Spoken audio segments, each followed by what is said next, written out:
Vamos a leer la tercera carta de Juan.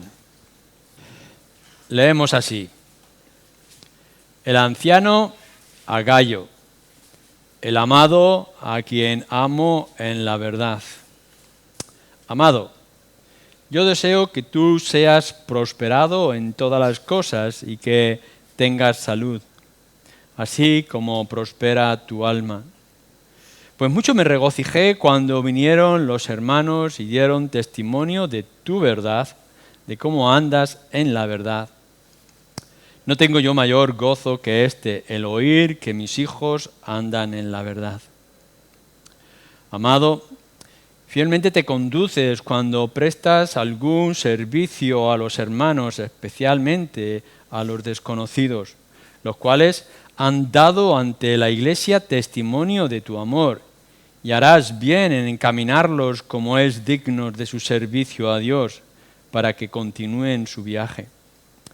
Porque ellos salieron por amor del nombre de Él, sin aceptar nada de los gentiles. Nosotros, pues, debemos acoger a tales personas para que cooperemos con la verdad. Yo he escrito a la Iglesia, pero Diótrefes, el cual le gusta tener el primer lugar entre ellos, no nos recibe. Por esta causa, si yo fuere, recordaré las obras que hace parloteando con palabras malignas contra nosotros. Y no contento con estas cosas, no recibe a los hermanos, y a los que quiere recibirlos se lo prohíbe y los expulsa de la Iglesia. Amado, no imites lo malo, sino lo bueno. El que hace lo bueno es de Dios, pero el que hace lo malo no ha visto a Dios. Todos dan testimonio de Demetrio, y aun la verdad misma, y también nosotros damos testimonio, y vosotros sabéis que nuestro testimonio es verdadero. Yo tenía muchas cosas que escribirte, pero no quiero escribírtelas con tinta y pluma, porque espero verte en breve y hablaremos cara a cara. La paz sea contigo, los amigos te saludan. Saluda a tus amigos, a cada uno en particular. Cuando nos acercamos a una carta como esta ahora, en esta tarde, tendremos que estar siempre apercibidos de todo lo que es el contexto general y hacernos preguntas. No solamente aquí, sino en todo lo que es la Escritura. Tenemos quizá el peligro y la tendencia de ir de una manera rápida en la palabra de Dios y buscando quizá algún sentido espiritual para ese momento concreto el que nos podamos encontrar cuando hacemos esa lectura, pero cuando nos acercamos a la palabra de Dios tenemos que dedicarle tiempo, tenemos que meditar, tenemos que hacerle preguntas o hacernos nosotros mismos preguntas para que podamos ver todo el contexto y todas las circunstancias en las que se escribieron o por qué se escribieron. Y ahora, al empezar esta carta, que supongo que nos llevará muy poco tiempo, unos cuantos domingos, puesto que muchas de las ideas que se están diciendo aquí ya las hemos visto en la primera y segunda carta de Juan, aún así es importante que nos hagamos preguntas. Yo no sé si son las mismas que yo me hago, pero seguramente algo parecido vosotros tendréis en cuenta cuando habéis leído esta carta. ¿Qué relación tiene la segunda y la tercera carta? ¿Por qué se repiten las mismas ideas? Si recordáis, algo constante en la segunda carta era acerca del amor y acerca de la verdad, y de caminar en la verdad con amor, etc. Y ahora que nos encontramos aquí con la tercera de Juan, pues lo podemos ver en el versículo 1, versículo 2, versículo 3, versículo 4, versículo 5, 6, 7, 8, el versículo 11, versículo 12, acerca del amor y de la verdad. Es decir, son las mismas ideas. ¿Por qué? Y claro, si tenemos dos cartas que son muy similares, la cuestión que hacemos nosotros que creemos en la inspiración del Espíritu es, ¿Por qué el Espíritu Santo ha querido inspirar y darnos dos cartas que son tan similares y tan parecidas? Algo que también nos podemos preguntar con respecto a los tres primeros evangelios, Mateo, Marcos, Lucas, Juan. ¿Por qué el Espíritu ha querido darnos tres evangelios que tienen tanto parecido y que nos narran las mismas cosas? Bueno, son preguntas lógicas y que tienen sus explicaciones y que tienen su análisis de aquellos estudiosos que lo hacen. ¿Por qué este énfasis nos quiere hacer Juan al final casi de su vida o su ministerio acerca del amor y de la verdad? Es tan importante que lo podamos analizar. El Espíritu nos lo quiere mostrar porque es esencial en nuestras vidas cristianas, ya lo decíamos también en la segunda carta. O podemos preguntarnos también qué relación hay entre los personajes. En la primera carta, en la segunda se estaba dirigiendo a una señora que no nos dice el nombre. Y en esta tercera carta se está refiriendo a un tal Gayo. ¿Habría alguna relación? La iglesia de la que parece estar hablando en la segunda carta podría ser la iglesia de la tercera carta. Podría incluso ser algún familiar o habría algún tipo de relación entre los dos para que se repitan. Y si es así, ¿por qué se dicen las mismas cosas y no algo diferente? ¿Es la misma ocasión? ¿Está escribiendo Juan en el mismo momento? Quizá es algo que él tiene en su mente y en su corazón y por tanto cuando está escribiendo las diferentes iglesias repite esas mismas ideas. ¿O están las iglesias tan cercanas y tan unidas en relación, quizá iglesias diferentes? Hemos dicho que la segunda de Juan pudiera ser la señora una iglesia y aquí de este tal Diótrefes que estaba creando algún tipo de problema o de tensión es la otra iglesia, pero que habría algún tipo de relación. ¿Está buscando Juan algún tipo de unión o de apoyo?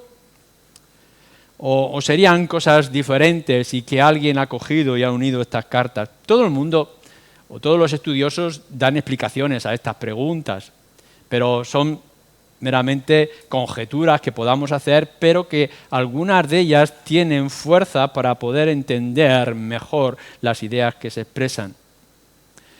¿Por qué está aquí?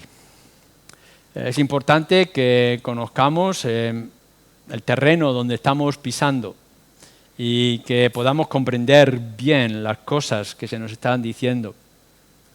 ¿Os habéis dado cuenta que en esta carta, tercera de Juan, no se nombra al Señor Jesucristo? Que no está el nombre de Jesús, o que podemos entender que el versículo 7 quizá en el nombre de Él se refiere a Cristo, pero que no lo pronuncia. ¿Por qué en una carta como esta, donde se está hablando de la extensión del Evangelio y por tanto del nombre del Señor Jesucristo, no se está utilizando el nombre de Jesús? ¿Está dependiendo la carta de tercera de Juan con la segunda carta y por tanto se considera que no es necesario? ¿O hay alguna otra razón? Quizá era una carta unida a otras, quizá esta carta que se la ha escrito al anciano Gayo, no a un anciano de mayor, sino un anciano en la iglesia, es la misma que se está escribiendo a la iglesia en sí. En fin, un montón de preguntas, pero es importante que las hagamos. Cuando tengáis vuestro tiempo devocional, que debéis de tener un tiempo devocional regular, de estudiando las Escrituras, no leyéndolas como un ritual para pasar el rato o para poder dormir por la noche, sino que estudiéis con esfuerzo las Escrituras, os hagáis estas preguntas e intentéis resolverlas en vuestra mente y en vuestro corazón. Nos va a ayudar a poder profundizar más y más, día tras día y año tras año. ¿Quién era Gayo? Nos preguntamos.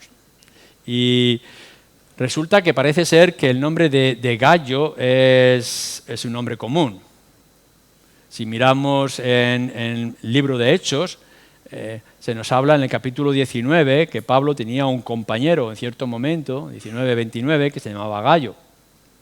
Y nos encontramos en el capítulo 20 de otro, o posiblemente el mismo, algunos dicen otro, procedente de Derbe. Y si vamos a Romanos 16 y también en 1 Corintios 1, 14, nos habla de un tal Gayo que estaba en Corinto. Claro, a veces el nombre nos ayuda cuando vemos Timoteo y sabemos que es el mismo Timoteo que aparece en el libro de Hechos o en las cartas de Pablo, o el mismo Timoteo de primera y segunda cartas. Pero cuando hablamos de Gayo nos deja como eran conocidos, es como si aquí hablamos del nombre de Juan y hay tantos Juanes que no sabemos que Juan es el de aquí o el de allá o el de esta ciudad o de esta iglesia, etc. Pero aparte de que sea un nombre común, nos da otras dos características que son importantes con respecto a él. Pablo se dirige a este anciano de la iglesia como el amado a quien amo en la verdad. Esta es otra cuestión que nosotros tenemos que tratar cuando estudiamos la palabra, y es cómo la traducimos. Y algunos han traducido este amado como amigo. Amigo. Y es un amigo de intimidad, especial. Cuando a alguien le decimos eres mi amigo y no lo decimos de una manera superficial y de saludo, amado, querido amigo. Y lo repite varias veces en el versículo 1, versículo 2, versículo 5, versículo 11, le repite una y otra vez, amado, querido, amigo, filo. ¿Qué manera de expresarlo? ¿Cómo sería este hombre Gayo para haber creado esta relación con Juan, el apóstol, para que Juan se tenga que dirigir a él, no hablando de la familia, porque no nos dice si está casado, soltero, si tiene hijos, esto es obviado en la carta, pero sí, querido amigo. Y nos está expresando una relación fraternal, no solamente porque le ama en la verdad, sino porque es su amigo. Y ahí nos acerca a conceptos que nosotros podemos ver en el libro de Proverbios, de lo importante que es la amistad, y la amistad que está basada en cosas comunes, como es la fe, el Señor, la Escritura, etcétera, etcétera. Y fijaros bien también el versículo 4. No tengo yo mayor gozo que el oír que mis hijos andan en la verdad. No tenemos que entender aquí que Gayo era hijo directo de Juan, sino que era quizá discípulo suyo, o que llegó a conocer el Evangelio por su propio testimonio y mensaje. Era un hijo espiritual, era un converso por el trabajo de Juan, o era un discípulo de Juan. Pero qué maravilla, es hermoso que Juan tenga que dirigirse a este Gayo como mi hijo querido amigo, fruto del trabajo. Cuando veamos los dos conceptos claros de la carta ahora, al principio de la carta, podremos pensar de cómo este hombre no solamente recibió el Evangelio y la conversión, sino que se hizo amigo de aquel que le presentó el Evangelio o le discipuló. No era un mero maestro detrás de una mesa de estudio, sino alguien que había creado una relación tan íntima y tan especial que cuando Juan le tiene que escribir cosas que son importantes, aun cuando son cortas en la carta, le tiene que decir, querido amigo, amado, hijo mío.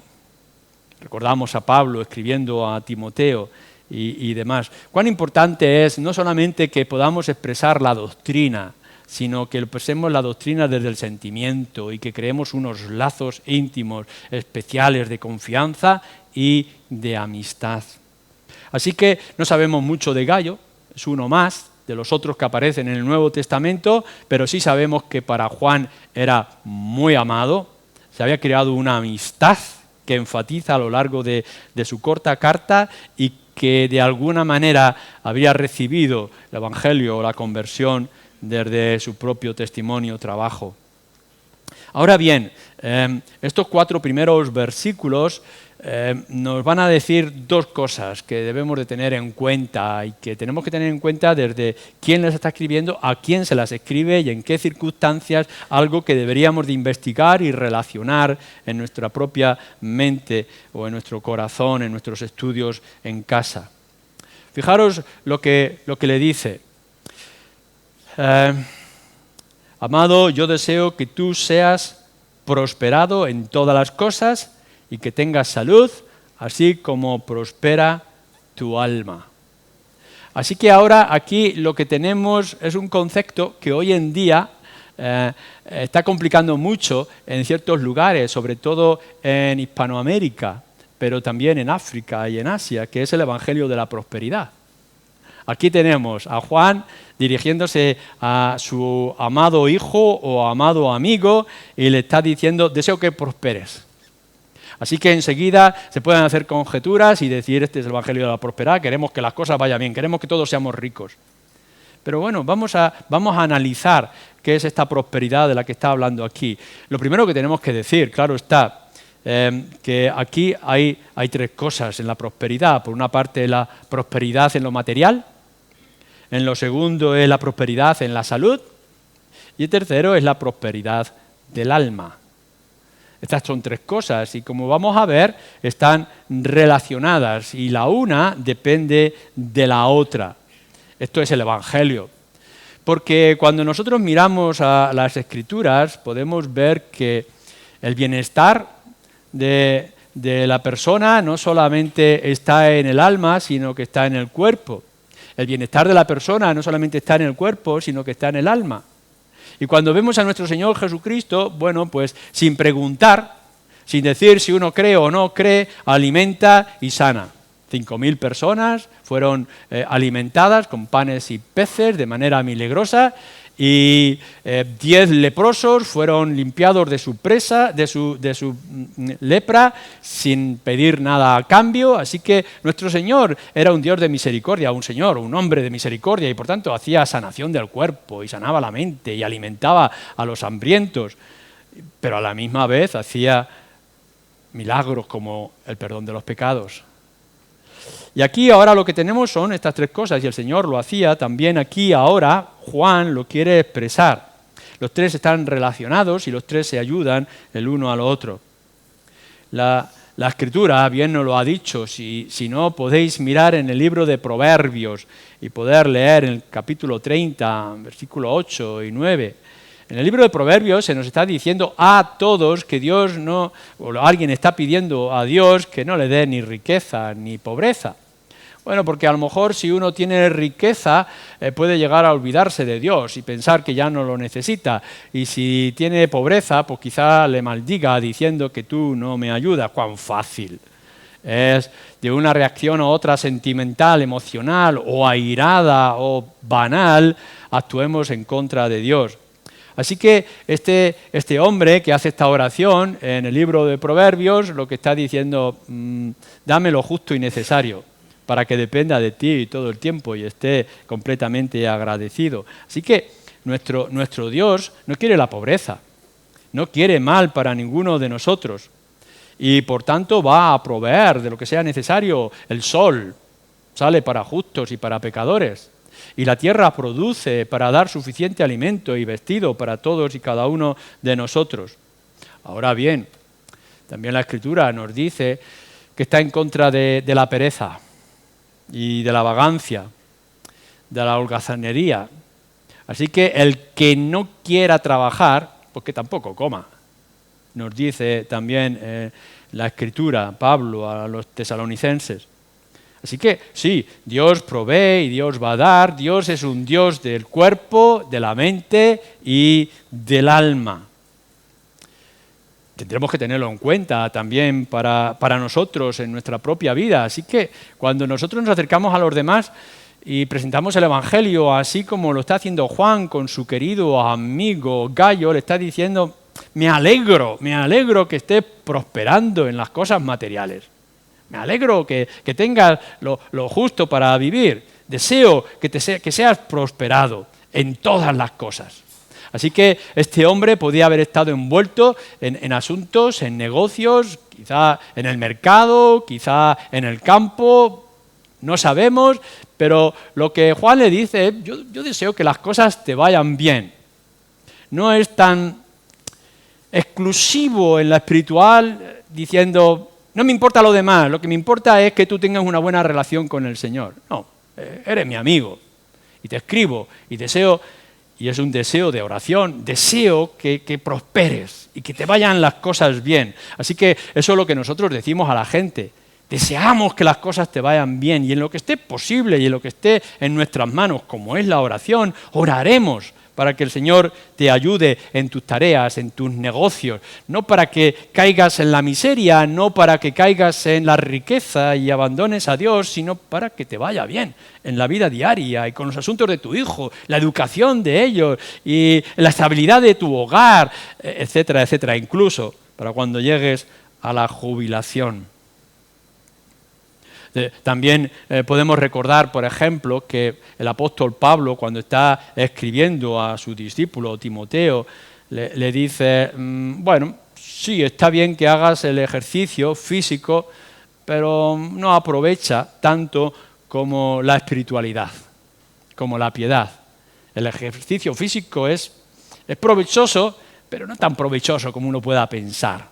Lo importante es la piedad de uno. Así que nosotros decimos, claro que sí, deseamos que tengamos salud, que las cosas nos vayan bien. ¿Cómo vamos a querer que uno le vaya mal o que tenga accidentes o que no nos preocupemos por lo que tenga en su cuerpo ante las circunstancias, los venenos que comemos, etcétera? Queremos salud. Y Juan le tiene que escribir a su discípulo o a su querido amigo, deseo que te vaya bien, que prosperes en la salud. Que tengas buena salud, que tengas buen ánimo. Claro que sí, por supuesto, es amigo y es discípulo y en la vida general de las personas queremos que haya un buen caminar, una buena actitud, aun cuando le demos más importancia a la piedad. Cuidado, tenemos que tener cuidado del cuerpo, porque, como dice Pablo, el cuerpo es el templo del Espíritu. Así que no podemos llegar y decir, somos tan espirituales que abandonamos esto de aquí, que nos vamos a vivir en la cueva o que golpeamos y maltratamos nuestro cuerpo. No, lo que queremos es que nuestro cuerpo esté sano, porque es el receptor de cosas más importantes. Jóvenes, cuidar vuestros cuerpos, que los mantengáis sanos. Nos alegramos de que seáis jóvenes tan guapos y con tan buena salud y con toda vida por delante. Y nos alegramos de que la gente llegue a la ancianidad y que tengan muchos años y que tengan mucha salud y que tengan mucha alegría. Por supuesto que deseamos estas cosas. Igual que deseamos la prosperidad de las cosas materiales y del hogar, deseamos que uno tenga buena salud. Buena mente y una mente despejada y sana, con un buen cálculo en todas las decisiones que uno tenga que tomar. Pero la manera en que lo está diciendo Juan es esta: amados, yo deseo que tú seas prosperado en todas las cosas y que tengas salud, así como prospera tu alma. Sobre todas las cosas, lo que tiene que prosperar es tu alma. Lo hemos dicho en primera de Timoteo. El ejercicio es bueno, pero es más importante, más provechoso, lo espiritual y la piedad. En 2 ocasiones, nuestro Señor Jesucristo en el Evangelio de Mateo nos tiene que decir algo que es muy contundente y radical que tengamos que tener en cuenta. Nos dice, antes que el cuerpo es el alma. ¿Qué sentido tiene, nos dice el Evangelio de Mateo, capítulo 10, qué sentido tiene que trabajes, que cuides tu cuerpo si se va a consumir? Aquellos que pueden destruir el cuerpo con la muerte, pero no pueden destruir el alma. ¿No es lógico entonces que antes de trabajar e invertir tanto en el cuerpo, lo podamos invertir en el alma? Eso es lo que nos está diciendo el Señor en el Evangelio de Mateo, capítulo 10, versículo 28. O no solamente con lo que es el cuerpo, sino con las riquezas. ¿Qué ganas con ganar el mundo entero? Fíjate lo que te dice, si ganaras el mundo entero, pero no eres capaz de sostener y pierdes el alma.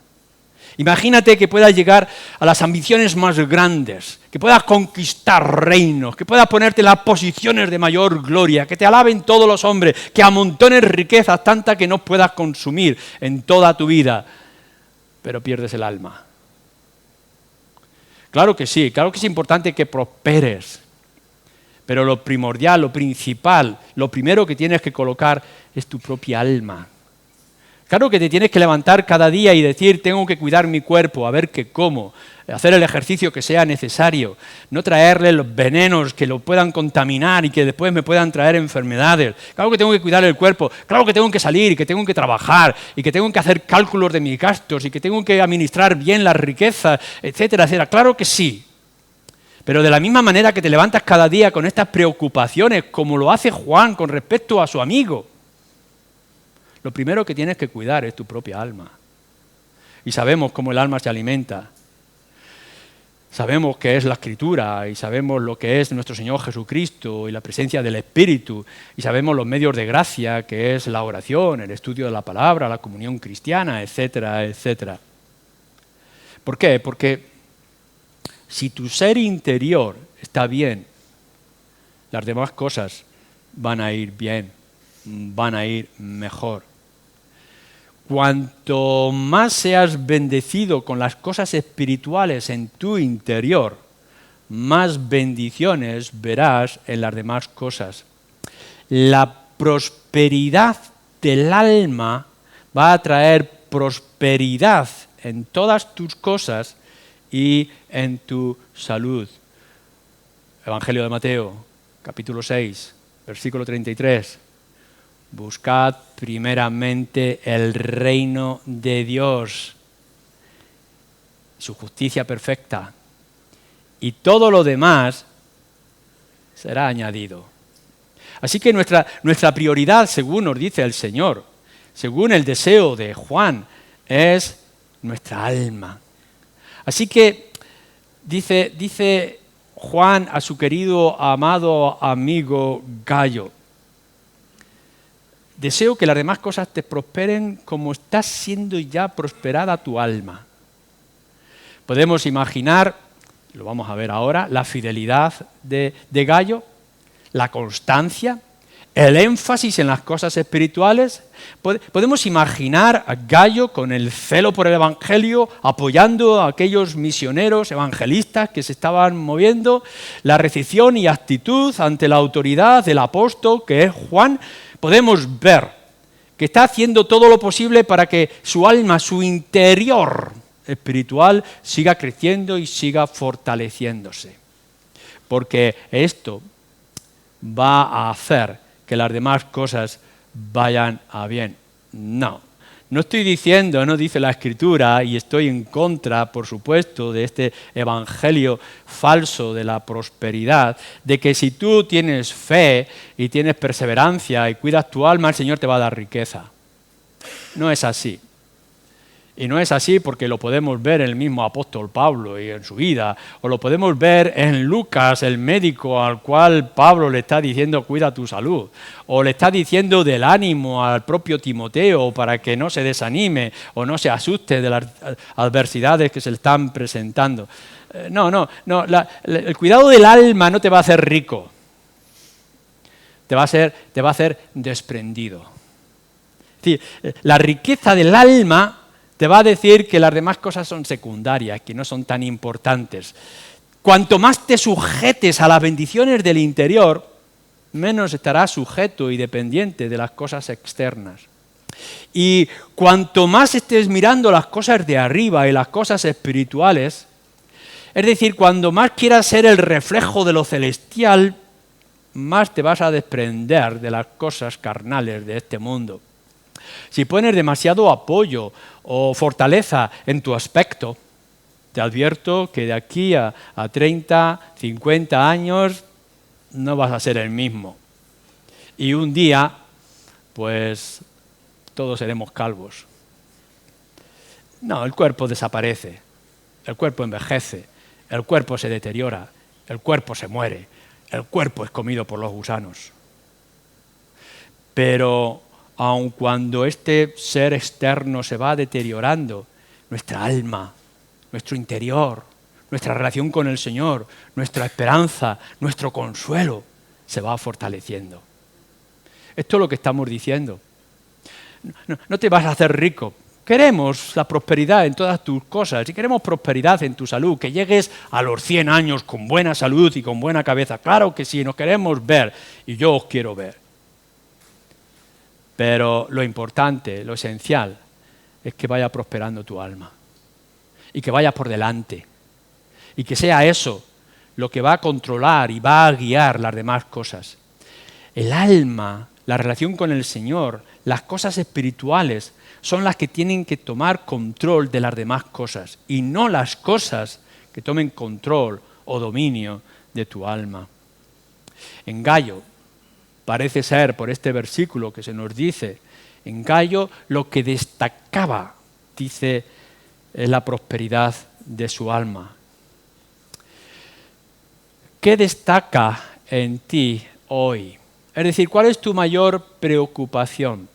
¿En dónde te estás esmerando más? ¿Dónde dedicas más tiempo, más trabajo y más esfuerzo? ¿Qué es lo que te produce más sudor? ¿El trabajar por la prosperidad de las cosas materiales? ¿El mantener una salud y una fortaleza?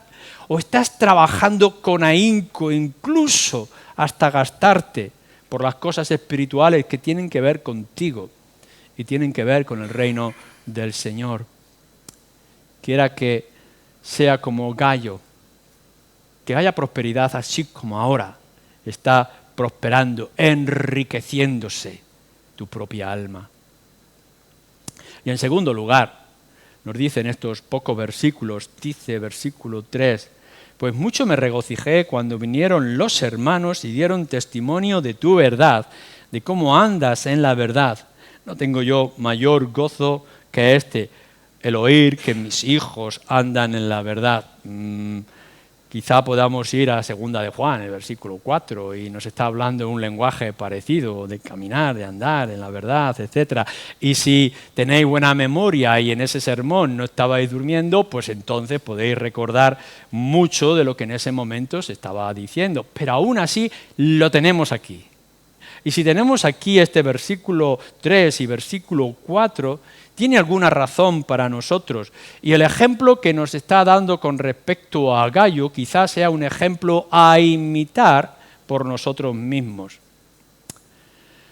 Lo que les une, nos dice en un principio, justo en el primer versículo, lo que le une a Gayo con Juan es la verdad, el amado a quien amo en la verdad. Así que los primeros lazos que podemos ver entre este hombre Gayo que destaca por diferentes cosas, como hemos visto, y el gran apóstol que está trabajando desde Éfeso y de otros lugares, quizás incluso cuando estaba en el exilio, lo que les une, lo que les fortalece es la verdad.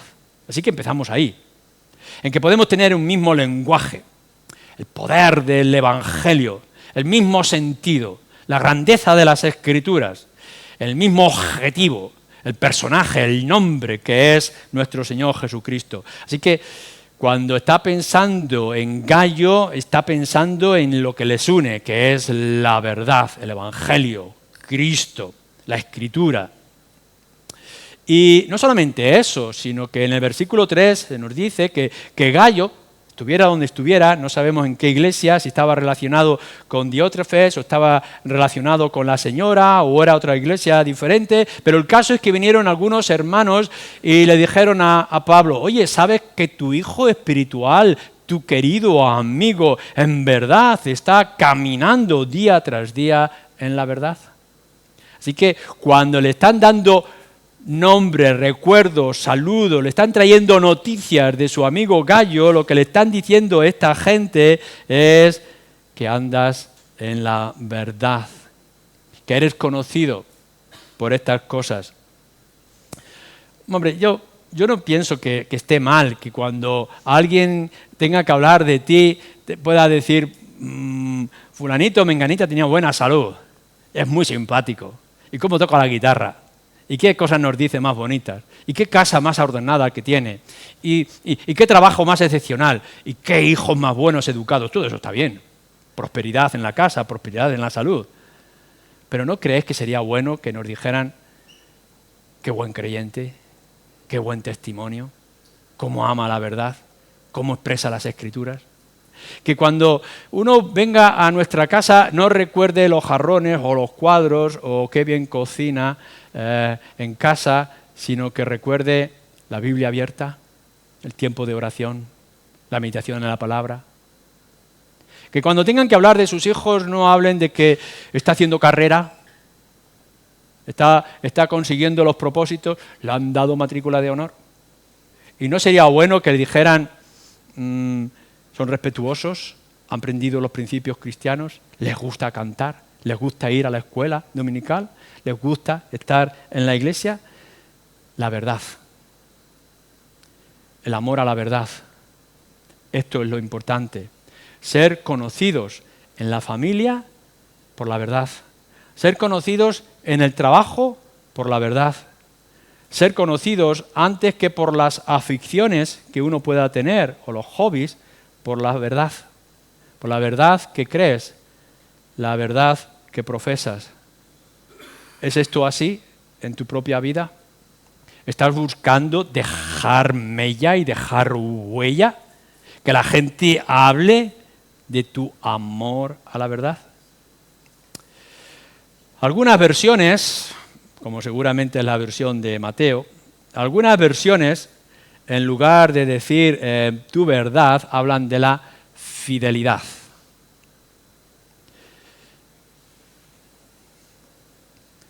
Y dieron testimonio de tu fidelidad o de su fidelidad, de Gallo, de cómo andas en la verdad.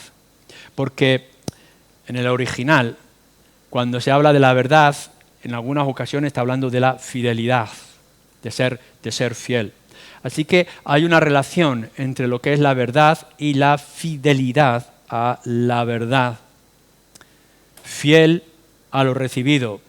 Gallo, eres mi discípulo, eres mi hijo, nos amamos en la verdad y me alegra que seas fiel a ello. Ahora aprendes el Evangelio, escuchas sermones, lees libros, analizas la Escritura por tu propio medio y esfuerzo. Estás recibiendo, estás tratando, estás creciendo, te estás formando, estás alimentando, prosperas en tu alma con las cosas espirituales. Pero lo que se espera es que seas fiel a ella. Así que no es algo que puedas llegar y decir como en esta tarde, está bien, es verdad, son principios buenos, pero ¿qué va a pasar mañana? ¿Lo habrás olvidado? Hay tantos asuntos y tantas preocupaciones para que algo que sea importante lo dejes en un rincón. ¿Qué pasará dentro de unos meses? ¿Cómo será tu vida después? No es únicamente que lo recibas. No es algo que ahora lo sujetes, pero que sea como la arena y desaparece entre tus dedos, sino que permanezcas fiel a ella, que la cuides, que la mantengas, que la hagas crecer en tu propia vida. Eso significa ser fiel. ¿Cuánto daño se ha hecho hombres con un gran encanto que le han dicho a su amada, te amo hasta el fin del mundo y por siempre? Y a los 2 días, a los 2 años o los 3, que es cuando empieza la mayor tensión, el divorcio, ya no te amo, o amo a otra. Las promesas se las lleva el viento.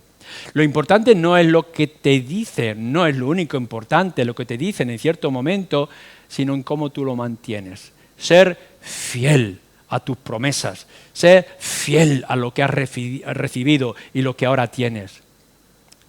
No hay otro evangelio que el de nuestro Señor Jesucristo, que es la salvación por la fe. No son los medios, no son las obras. ¿Lo mantienes? ¿Lo has aceptado? Y cuando te vengan las dificultades y las tormentas y los dolores, ¿lo vas a dejar a un lado, lo vas a olvidar o te vas a aferrar a ellas y vas a ser fiel a la palabra del Señor, a la verdad que has recibido? Cuando encuentras un versículo extraordinario que fluye y que trae un resplandor a tu vida y a tu alma, que te hace conmoverte de tu asiento y dices, pero qué palabras más hermosas las de este evangelio o la de esta carta, ¿se difumina y se la lleva el viento? ¿O la agarras y la guardas y la tatúas en tu propio corazón para no olvidarlas? Lo importante, como podemos ver aquí, es la fidelidad. Pablo tiene que escribir una carta muy dura, la carta a los Gálatas. Me sorprende que tan pronto os hayáis apartado del Evangelio. No es que haya otro Evangelio, sino el Evangelio falso. Aun cuando vinieran unos ángeles, maldito aquel que trae un Evangelio diferente, pero ya os habéis apartado. Después de haber encontrado el Evangelio de la gracia, ¿vais a caer ahora otra vez en las normas y leyes de los hombres? Gálatas 3, versículo 1. Con qué facilidad los Gálatas estaban tentados a volver atrás y a escuchar otras voces y trompetas de abelines, de engaños. ¿Es esto así en ti? ¿O vas a echar un ancla, una fidelidad que no te conmueva y no te mueva y no te lleve por las mareas y por las olas a esta doctrina, la importancia de la teología?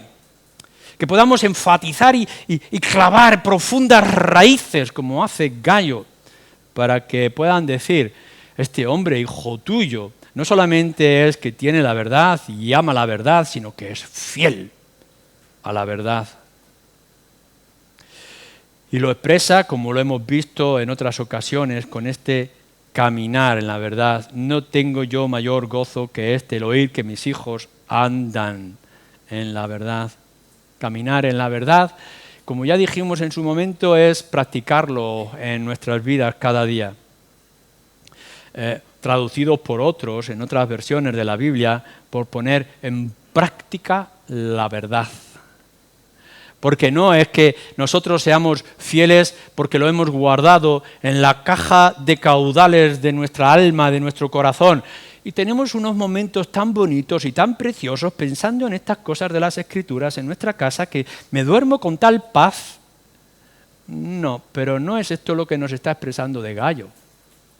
Gallo es fiel a la palabra, pero no porque la ha guardado debajo de la cama o en el lugar de sus tesoros, sino porque además de ello camina en la verdad, es decir, lo pone en práctica. Si la Escritura te da unos principios y te da unas normas y te da unos ejemplos, te da unos mandatos, entonces lo que se está diciendo es que camines en ellos, ponlos en práctica, vivir de acuerdo a los principios bíblicos. Si Juan le ha dicho a Gallo, mira, esto es lo que yo he descubierto en mi tiempo en comunión con el Señor Jesucristo cuando estábamos caminando aquellos 3 años de ministerio, y esto es lo que yo he llegado a la conclusión, esto es lo que el Espíritu aquí me ha dicho, esto es lo que yo te quiero decir, esto es lo que yo entiendo que es bueno para tu vida, Gallo, todas estas cosas, Gallo las estaba asimilando. Pero no simplemente es que las guardaba y las escribía para que las recordara todo el mundo, sino que caminaba en ellas. Así que tú te tienes que salir de este lugar y cada vez que te levantes de tu silla tras haber estudiado la palabra del Señor, el Evangelio, si quieres que haga mella, si quieres que tenga sentido, si quieres que cambie tu vida, si quieres que prospere tu alma, entonces camina en la verdad, aplícala. ¿Cómo tienes que actuar en el hogar, con tu esposo, tu esposa, con tus hijos, con tus padres, con tus amigos? ¿Cómo tendrán que ser tus negocios, tu manera de trabajar? ¿Cómo tratas con tus vecinos? ¿Cómo tratas con la economía? ¿Cómo conduces un coche? ¿Cómo haces en la vida espiritual de la iglesia o en el trato con jóvenes o con mayores? ¿Cómo aplicas la Escritura? Es muy fácil y es engañoso para el corazón por causa de Satanás y de nuestra propia debilidad. Es fácil y engañoso decir y no hacer. Y Santiago nos lo tiene que advertir. Cuán fácil es que hablemos y que no hagamos. Pero la fe sin obras es una fe falsa y es una fe muerta. Así que no te engañes. No engañes a tu propio corazón diciendo que tienes la verdad si en esta tarde y mañana lunes y el resto de la semana no caminas en esa verdad. Simplemente habrán sido propósitos banales y superficiales. ¿Cómo vas a terminar y reaccionar ante este mensaje y ante estas verdades que se nos dice aquí en esta carta? ¿Qué dirán los que te conocen a otros cuando hablen de ti? ¿Será acaso en esta tarde Gallo un ejemplo para ti y para tu alma? aquí estamos. Es una carta corta, tiene poco que decirnos, si no fuera porque la podemos ilustrar y fortalecer con otras cosas que nos dijo Juan y con todo el consejo de Dios que tenemos en este libro. Pero si hay algo que tenemos que decir es, en el amor del Señor, haz que tu alma prospere antes que las demás cosas y toma la verdad de tal forma que guíe tus pasos todos los días de tu vida. Amén.